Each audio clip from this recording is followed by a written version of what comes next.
I think there's essentially three layers in which HR needs to play to become that strategic coach. So these are essentially three different but interconnected layers or levels that really influence each other. And for me, this is the person, the team, the business. And when you break it down like this, it's actually less daunting to go from that transactional to that transformational approach to HR, or being that coach in many ways. So the first level, right at the middle of your diagram there, you've got there, Nathan, is the person or the individual. And really, this is based on the qualities and characteristics of individuals that predicts behavior and performance. So what does that mean? Okay, so HR doesn't need to be the expert in everything technical about a role. Being the knowing what an accountant does and, a software engineer or a CEO. I think a lot of the times, hiring managers or managers expect, HR leaders to know exactly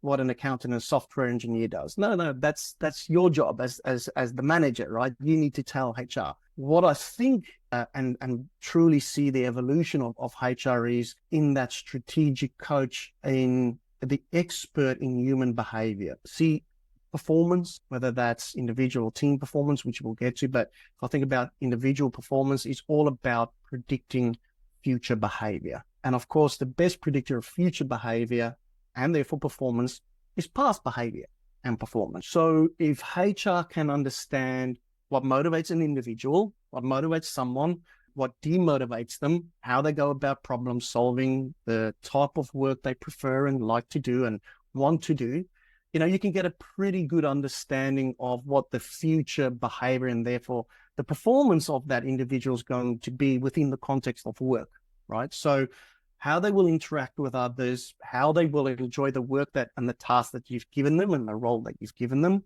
irrespective of the technical know-how. So I'm not saying, technical know-how is not important, but I'm saying this understanding the human behavior sits alongside it